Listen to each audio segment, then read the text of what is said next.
And thank you very much for joining us once again here on PM Express. It is the day before the finance minister comes to parliament to present the 2024 budget.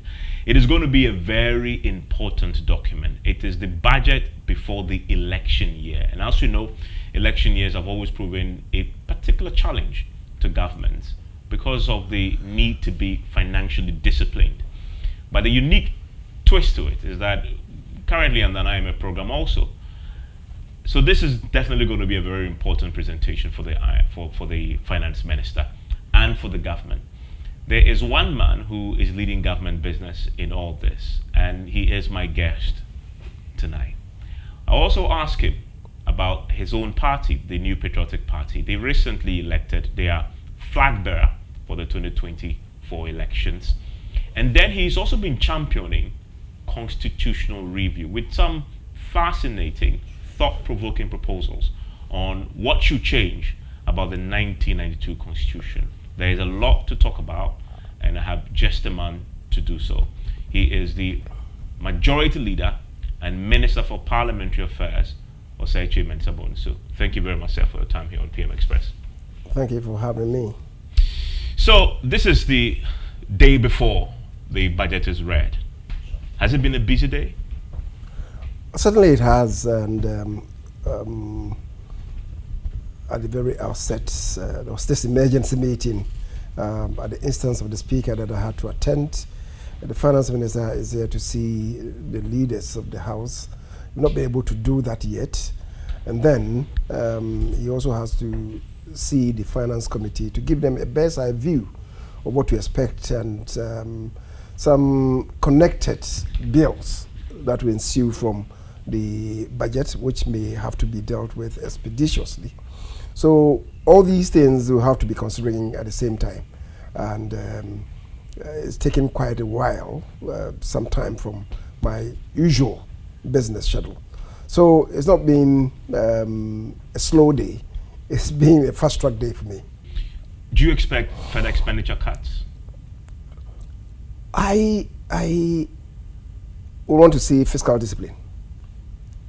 At the same time, we should be watching it. You see, on the average, at every budget, we're required to have support from external sources amounting to about $3 billion.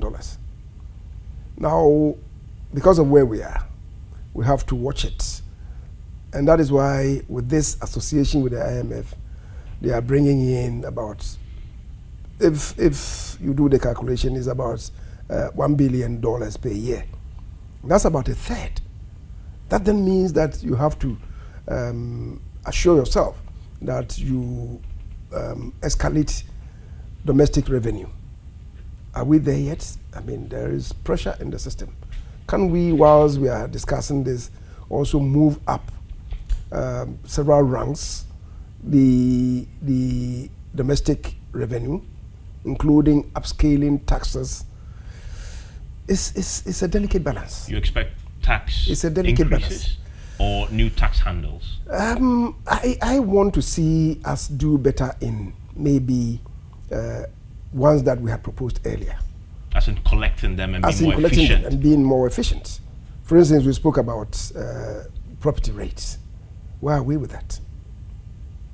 The last population census indicated to us that there are about 7.5 million or so houses in the system. Now, assuming we are paying about 1,000 cedis on the average, because there are several facilities that could be paying about 50,000 a year. And so if we average about 1,000 cedis, that should give us about 7.5 billion if we are efficient in this collection. Of course, it comes with the cooperation and collaboration of the various district assemblies. So much dependent on the proper street system, that for us to be able to identify which houses where or which facilities where. And then if we have done it sufficiently, efficiently and effectively, then we'll be able to identify these structures and be able to, take what is due the state. Unfortunately, it seems we are not there yet. The assemblies have not been doing too well And so central government came in. Information reaching us is that GRA also outsourcing the collection to some company.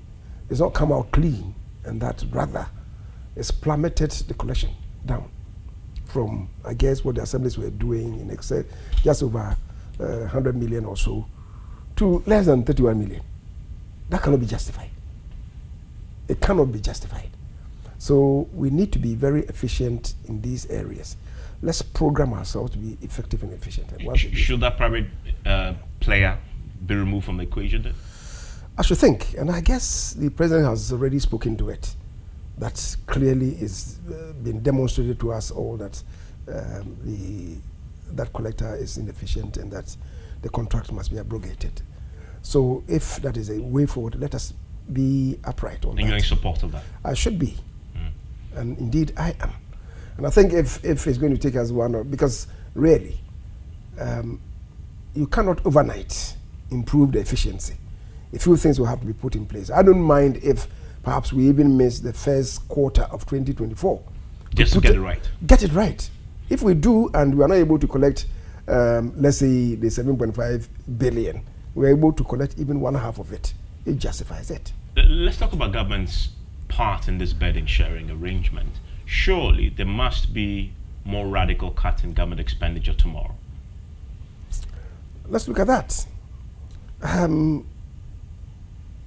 I think I agree with you that maybe government should be bold, we should be courageous in some areas to rev up the economy, to provide some space for some expenditure, to lubricate the system.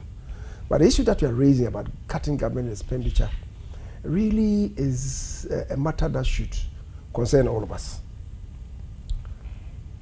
Government payroll, people in civil service, public service. How much are we spending as a nation on them? Is it justifiable? As we see you go to La Côte d'Ivoire, right? People in public service less than 200,000. Here in Ghana, we are over 700,000. Do we justify it? How do we justify it? But it's the very genesis of our national development. Remember, whereas Kofi Boigny at Independence was talking about letting private sector lead economic growth, ours was premised more or less on a socialist system, which is why we had a very big public service. Can we go on that way, or we need to rationalize? So it's really a discussion that, a serious conversation that we should have at the national level. Do you want to see something in tomorrow's budget that addresses this problem? You can't overnight do that. But you want let's to see say having the begins. public service, you can't do that overnight, right? And if you have to do that with significant cuts, we must have a think through relocating them. What kind of compensation are you going to provide?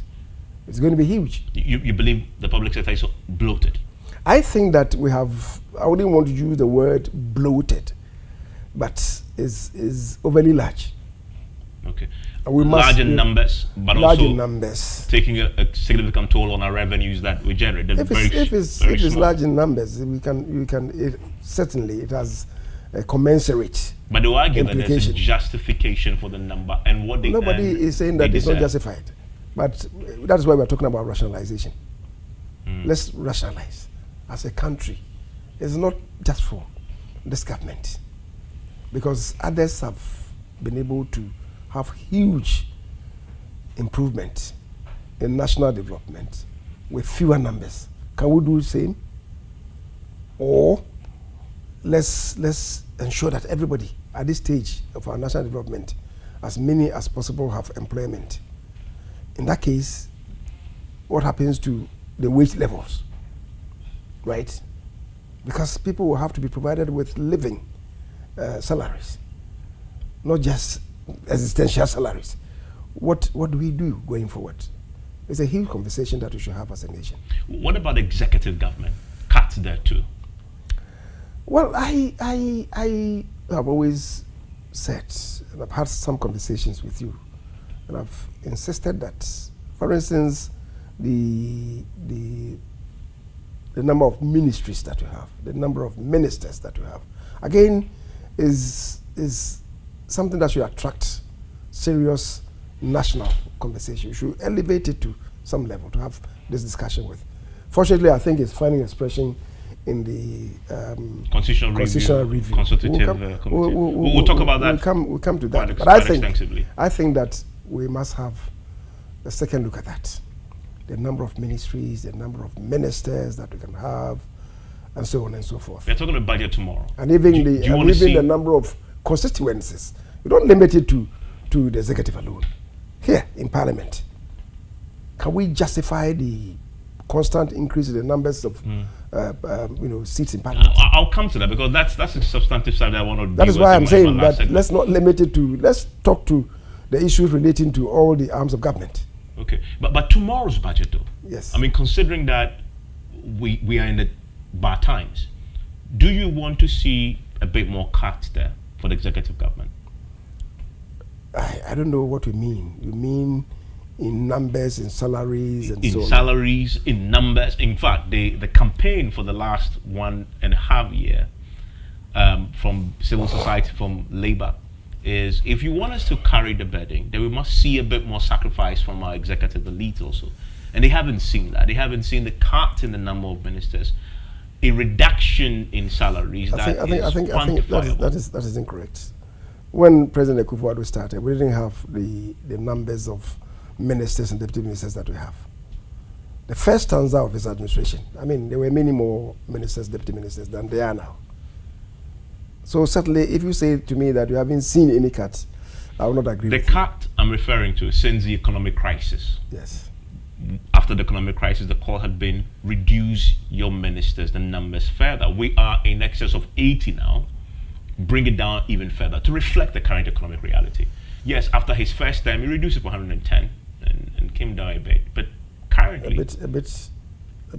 Well, I mean, considering 110, of course, any reduction will be significant. Yes. I mean, as you noticed, I think but since the economic crisis, yeah, we haven't seen a corresponding cut in the number of ministers. Is it time to do that in the 2024 budget? Well, we have barely 1 year to go. Maybe the mathematics or the arithmetic will have to be worked out as to how much savings if you prune it down by maybe 5, 6, 10 ministers, deputy ministers, how much is going to save us. Much against the efficiency that they will inject into the system.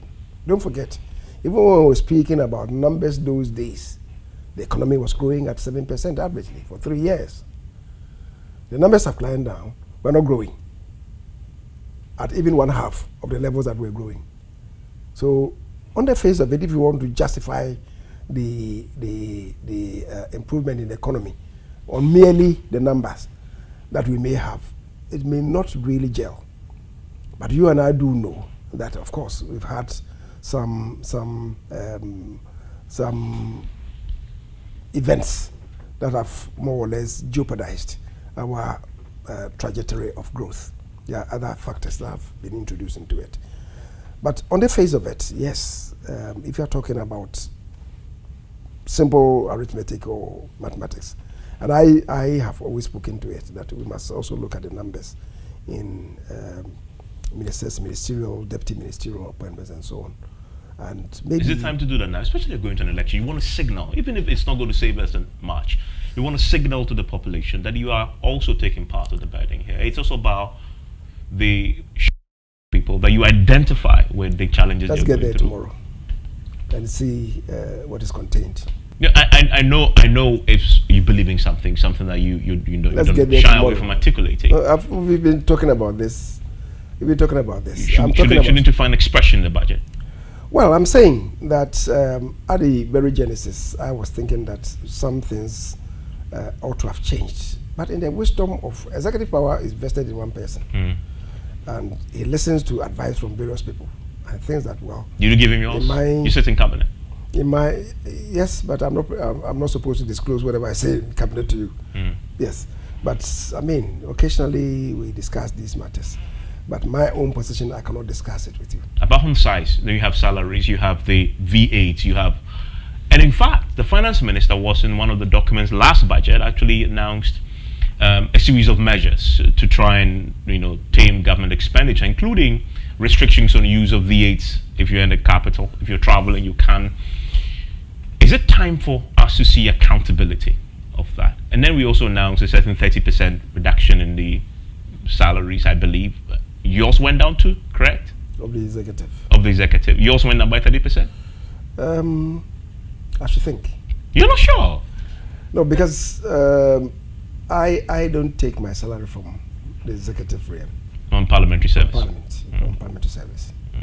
So you're not sure? Okay, yeah. but isn't the time... I must be checking, honestly. Kyei-Mensah-Bonsu earns a lot, so he doesn't really know. Earns a lot? I mean, when the salary comes, you don't check your account, so you don't know if it's gone or not. It's because checks, post-dated checks are issued in advance. No, but more seriously, isn't it time to see some accountability? Those cuts, did they happen? How much it saved us, and what did we use it for? Let's see. But I'm asking you. Well, the thing is, the budget, as I said, came to be read, and then we had a mid-year review, and I think sufficient accountability was done to the country in that. Are there any other areas that we must be looking at? If there are any other areas that we must be looking at, we must stand together as a collective to do that, because governance is about accountability. And that is Osei Kyei-Mensah-Bonsu. When we return from this quick break, we'll talk about the new Patriotic Party, the election of its flag bearer, and what's next for the party ahead of the 2024 elections. Stay with us.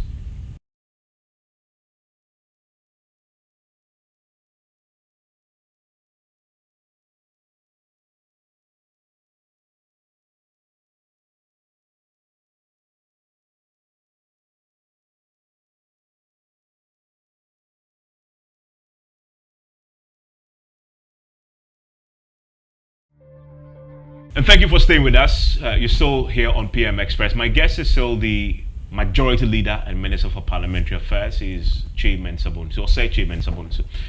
So, your party just elected a flag bearer, and a very historic one at that. First Muslim, first from the north, and as many have said, finally you get to shake off your kantad. True? Well, I think we've killed 3 birds with 1 stone. Which are these birds? Well, the one that you alluded to, that the party is acanistic. People say that, including the former president, who was lamenting the fact that Bawumia was wasting his time with us, and was pleading through his chiefs that he should join his party. Now, that thing is gone. The fact that as a country we have not also ever elected a Muslim to be our presidential candidate, it opens up possibilities. Because you see, and I think that is very good on the part of not only the MPP but even us as a country.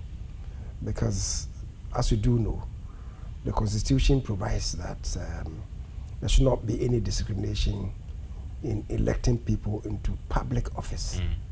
And the discrimination strands, they mention region, that we should seek regional balance, we should seek gender balance, even ethnic balance, religious balance, right, in the directive principles of state policy. All these things are mentioned. But let's not overly dwell on that, because Bawumia has not been elected because he's a Northerner. He's not been elected because he's a Muslim. He's been elected because at this time in the nation's development, some of us believe that the critical thing to look at is who has the knowledge, who has the competence, who has the vision, who has the experience to help us reposition the economy, who is strong in financial management. And some of us felt that in the field, those of them contesting, it wasn't as if none of them qualified to be the leader. But in terms of who had greater competence to handle the economy, we felt that it was Bawumia. And that is why the overwhelming majority elected him to be the candidate. And you were first to put your head on the chopping block to say the party's flag bearer must come from the north. Yes. And you were criticized for it. Yes. Vilified for it. You stood your ground. Of course, it's materialized now. Yes. Yes. The next big challenge Yes. is selecting his running mate. Where must he come from? Well, truth is, you can have.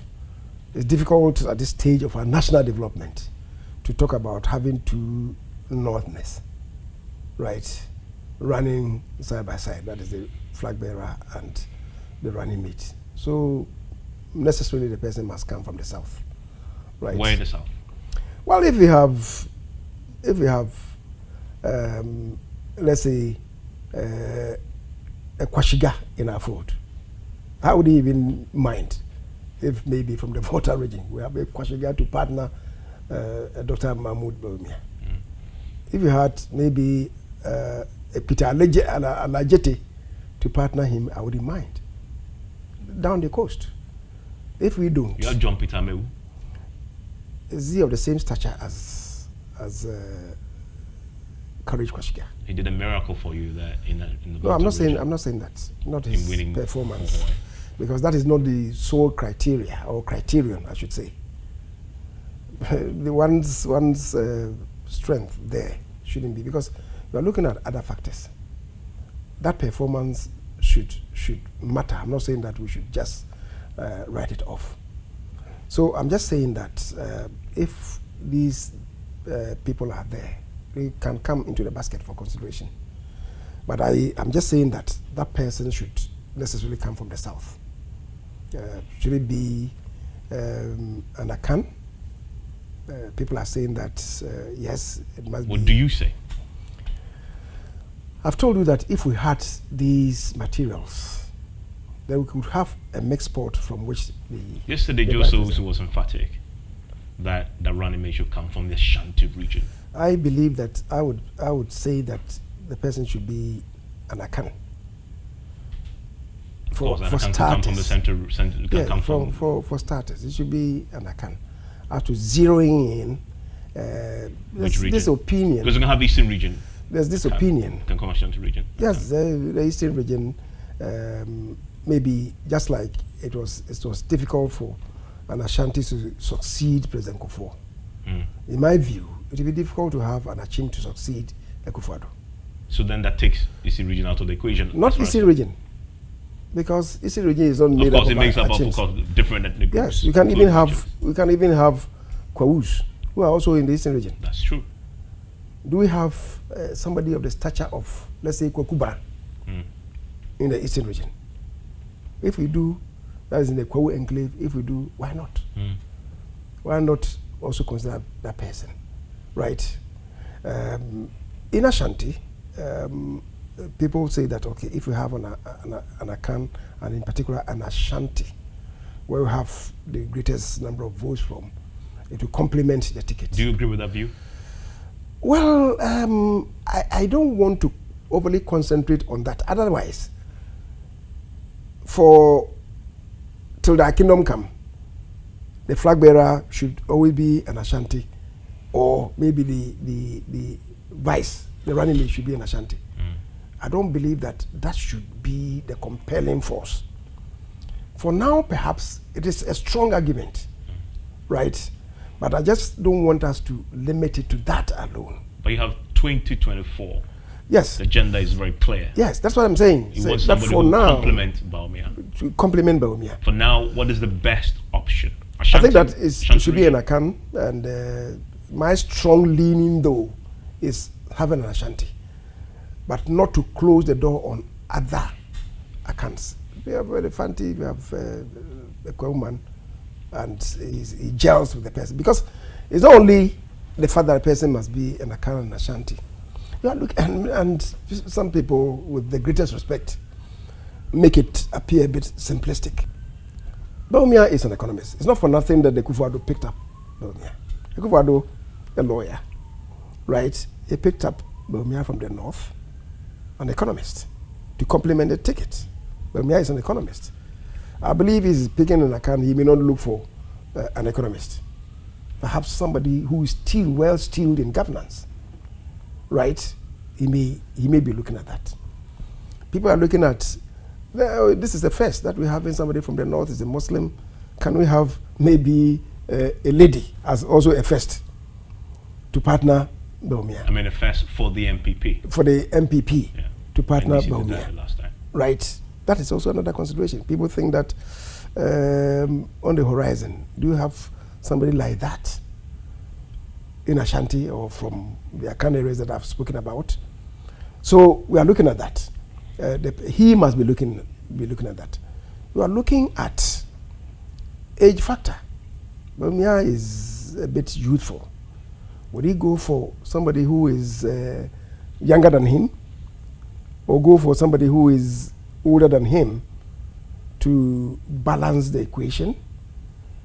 In terms of even age, some people may even be talking to age in the party as somebody who knows the nooks and crannies of the party, somebody who knows the ins and outs of the party, who can connect with the old and the young. Is Bawumia looking at that? Or maybe should he be looking at that? Should he be looking at even body chemistry? Because you don't want to create a car running situation. They are going to cohabit the same room, right? So you want people who can gel together, people who can collectively inspire. So there are many things that he must be looking at. It looks like people want to confine him to just one area. Look at this. The decision is his. Nobody forced Professor Edubuahi to nominate Roland Isifo-Alasan. When President Kufuor, of course, the first time it was this arrangement with the minor political parties that produced His Excellency then called Nkensi Naka to run with President Kufuor. But when that alliance collapsed, we came back to our roots, and President Kufuor then nominated Aliyu Mahama. Did you get a sense nobody knew Aliyu Mahama? That's because true. Before, who knew him? You get a sense that there's a push to get Dr. Bawumia to focus on only one aspect of all the qualities in terms of the person's origins. I have listened to some presentations by some social commentators and even very well-known figures in society, newsmen, media persons, who want to direct his attention to one area. And I think we shouldn't do that. Let's allow him the freedom and space to do serious introspection. Joseph Usi yesterday said there is a general agreement, to use his phrase, in the party that the person should come from Ashanti region. It shouldn't be a bad idea. It shouldn't be a bad idea. And I've had conversations with you. I've mentioned this. But I'm just saying that it doesn't necessarily mean that we should close shop on other areas, even though my strong leaning is on Ashanti.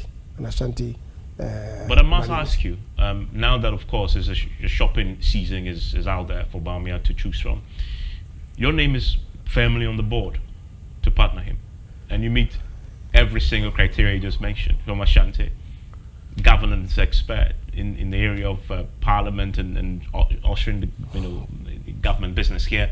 You've been here for so long, you're older, possibly you know the party better, you can complement it, you have a good relationship. You tick all the boxes. The decision is the man's. Nobody should compare him. Nobody should compare him. Let's grant him the peace of mind to do his own personal introspection on these matters.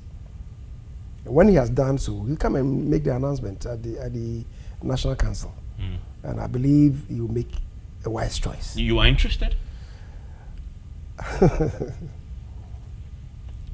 It's not about me. It's about the party. That's true. But it's not about me. But this is about national service. This is what you've done all your life. Yes. Are you interested? I'm saying to you, that's my interest matter. Of course it does. Assuming I'm interested. The determination is not in my hands. No, it's not. It's by somebody else. I think the question to ask is whether I have the competence to be. That one I will say yes. But so as for do you have the competence to be the you alluded to it. You just said that I tick all the boxes. Because you said I tick all the boxes. I'm quoting you. I take it. Because you said the question to ask. I'm going to formally ask. I don't set my own questions and provide my own marking scheme. But you do tick all the boxes. I don't provide my marking scheme to the question that I set. It's for others to judge whether I qualify. But it's not about me. Yeah. It's not about me. It's about Bawumia. But you make a very important point. Yes. About what should be looked at. What do you look at in making the decision? It's about competence. It's about competence, about complementarity of the principal. In this case, Dr. Bawumia. How do you complement him? And in terms of age, in terms of experience, in terms of competence in other areas that he thinks. And I repeat my earlier point. Joe Owusu, you take all those boxes. Right. You do. Come again? You do. You tick all those boxes. You are suggesting to me. Well, you said about. I don't set my own questions and provide my own marking scheme. No, except that here I am asking the question, so I'm setting the question. All right. And I'm just asking for an answer. Right. You tick all the boxes. Thank you for the compliment. You disagree with me? I say thank you for the compliment. So which means you agree that you tick all the boxes. So it's about competence. It's about the other factors that we have alluded to. Am I the only one? There certainly may be others, right? I'm just saying that. I'm not saying this because I want to be the running mate. No. Let's give the man space. That's true. Yes. That's true. I mean, we know there are others. Yes. But I'm sitting with you. Yes. And I can only ask the questions of you. Yes. Right? So I'm just asking you, as we sit today, is this something that has crossed your mind? This great opportunity to serve? So many people have suggested that to me. So what many people. What do you say in reply? Oh, I thank them for the recognition that they accord me. Right? Unfortunately, it's not for them to make that decision. The decision rests with that one person. Let's leave him. Let's leave him. I'm not sure that by any means any pressure should be brought on him. You've asked the question, I've answered you. Leave it at that, with the greatest respect. So that it's not seen as, Evans was trying to suggest strongly Kyei-Mensah-Bonsu. No. The man knows me. And we've had some conversation, right, across the spectrum. Let him be the person to make the choice. So you've had conversations? Is Yes. the conversations about who should partner him? You're not urging me to divulge private conversations that I have with Dr. Mahmoud Bawumia. I'm just wondering aloud. Thank you for allowing me that space. But the conversations have been had. So many conversations about so many issues. Obviously, Bawumia is considering his options. Is he doing so though? He must be. Why not? In the lead up to the elections, when he knew he would be winning, right, certainly these things will cross his mind. And after the elections, after he has won, he certainly will be considering these things, right? So that is what it is. How much of a say should the party have in this decision? Come again? How much of a say should the party have in this decision? The constitution of the party provides that the decision is made by him in consultation with the National Council. So he makes the decision. The final decision rests with him. The onus rests with him. He does so in consultation with the National Council, which is the second highest decision-making body of the party, right? And that is how it is. I just told you that when President Kufuor nominated Aliyu, people didn't know him. He spoke for him, and a couple of people spoke to the candidate, what he may bring on board. When President Kufuor nominated, then candidate Kufuor nominated Dr. Mahmoud Bawumia, there was quietude in the hall. Banredu, it was who spoke for him. He was the Minister for Finance. And he spoke to what Dr. Bawumia had been doing to assist him in his meetings with the IMF, World Bank, and so on. Then followed Safma for the immediate past finance minister, who about rehashed what Banredu had said and added that in making the decision to go HIPIC, he so much relied on the advice provided by him. President Kufuor was the one who sealed it. He was still the president. So the three people, after speaking, were then able to persuade, convince others to come along. Otherwise, I think a day or so before the holding of that National Council meeting, there was a bold newspaper front page story, and they said a certain name has been mentioned, Bawumia, and they queried the front page story, Bawuhu. Bawuhu became a Bawumia, who now is the vice president. The decision did rest with Nana Addo Dankwa Akufo-Addo, then candidate and flag bearer. Let's leave it to Dr. Mahmoud Bawumia. Let's wrap up by talking about your pet subject, which is constitutional review. You established this constitutional review consultative committee, and they've made some very interesting proposals. One is to cap the number of ministers at 25, scrap deputy ministerial positions, cap the number of constituencies that can be created. What's the thinking behind this? I mean, 25, the number of ministers. I've always spoken to this, haven't I? You have? Yes. And I'm happy that they now see some reason in what I've been saying all this while. I mean, Evans. You're accused of being utopian in this country, in this democracy. Yes. Where power resides in one man who really enjoys it, doesn't want to give it away. That you're pushing for number of ministers. How does he reward all the people who helped him win the election? So ministerial appointment is reward? Well, we know that's the reality. It shouldn't be. What they are calling for, which I disagree with, the scrapping of regional ministers. I don't know whether it's coming from them or from somebody. Well, from the conversation that I listened, it's part of the proposal. So that had come in. Yes, people have submitted proposals. It's somebody's proposal to them, yes, not from the CRC, the consultative committee themselves. So you disagree with the I disagree with that one. What about the deputy ministers? Why? Because Evans, the regional ministers, what is the designation of the offices that they occupy? Right? They are chairs of regional coordinating councils. What are they coordinating? They are supposed to be coordinating the development from the various districts. That is why they are regional coordinating committees or councils, chairs. One area that I think we should also be looking at is this area of allowing the president the free hand to do reshuffling and so on and so forth. What do you want to do with that? I think that the president should not be allowed to do reshuffling. That is why Parliament today, in the new standing orders, is proposing that if you appoint somebody to the Ministry of Finance, Parliament then has the sole responsibility to vet the person, screen him properly, to establish his own credentials in finance, to know that he's going to add value to governance. But that responsibility will end once you've approved the nomination. Yes. So once we do that, and the president wants to take him to maybe to power, how do we establish that is good in that? He must come back.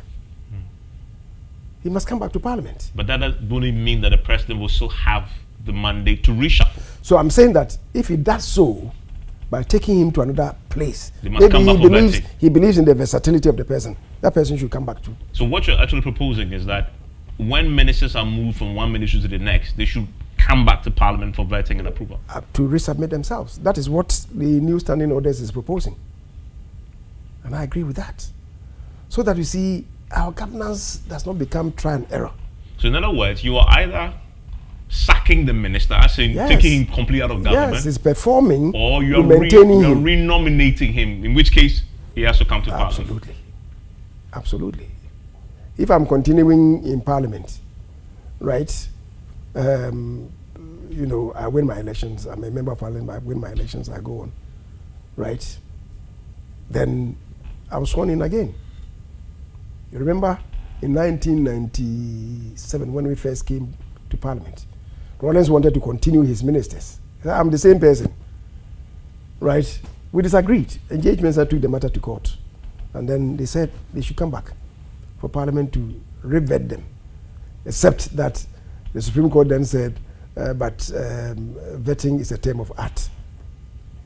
And then Parliament then went behind that, under that provision, to say that, okay, if it's a term of art, then Parliament can, by a resolution, approve of all of them, which is also done in 1997. Since then, this nation has matured, and we have come from that situation to say that Parliament will not just give a blanket cover to say that we are approving all. You should come individually. You're also in favor of placing a cap on the number of constituencies that can be created. Yes, yes, yes. You want to keep it at 276 because now you can't do anything with Gowon coming on board. Why even 276? But if as a nation we decide you to can't bring do anything it down, about it now. We can. Why not? We can even bring it down to 200. But that will be a very complex process of trying to now bring down. I'm saying we can't do that. Don't forget, at the very outset, just before elections came to be held, the Constitution, I mean, at the time we had 140 constituencies, which was increased by 60 by the Justice Committee to 200. So that was how we started. And then it got increased by 30 to 230, then subsequently to by 45 to 275, as we have now. The Constitution provides that, to the extent that we all agree that democracy is about representation of people by people, the Constitution provides that the population quota in the various constituencies should, to the largest extent possible, be equal. That is what they refer to as population quota. So now, we have 275 constituencies. Just divide 32 million people by 275. That will give you a population quota. It will take you to about 120,000 or so per constituency. How do you have a situation now where a constituency has maybe close to 300,000 people and another has 40,000 people? And the two are represented by one individual each. It's unjustifiable. So you have to then actually do redemarcation of the that is why the Constitution provides for the electoral commission at the I think 7 years or 7 years or 10 years, not more than 12 months after the holding of a census, yes, to do redemarcation. That's the redrawing of constituency boundaries, not necessarily adding to it. What we are doing is not sustainable. Increasing the number of seats, it would then mean that maybe every 20 years we have to build a new chamber. It's unsustainable. So the nation must put a cap on the number of constituencies. In fact, you're suggesting reduce the 275. I'm saying that it is possible to reduce it. The 275 is not cast in stone. If we agree that, okay, 275, let it go to 300, and that's the end of it, so be it. Or let's do the 276 as we are to increase it by one, or maybe go back to 230 or 200. It rests with us as a country, because what we are doing is not sustainable. It doesn't exist anywhere in the world. Kyei-Mensah-Bonsu, thank you very much. Thank you. Always a delight talking to you. Thank you for having me. And that is Osei Kyei-Mensah-Bonsu. He is the majority leader. Enjoy the rest of your evening.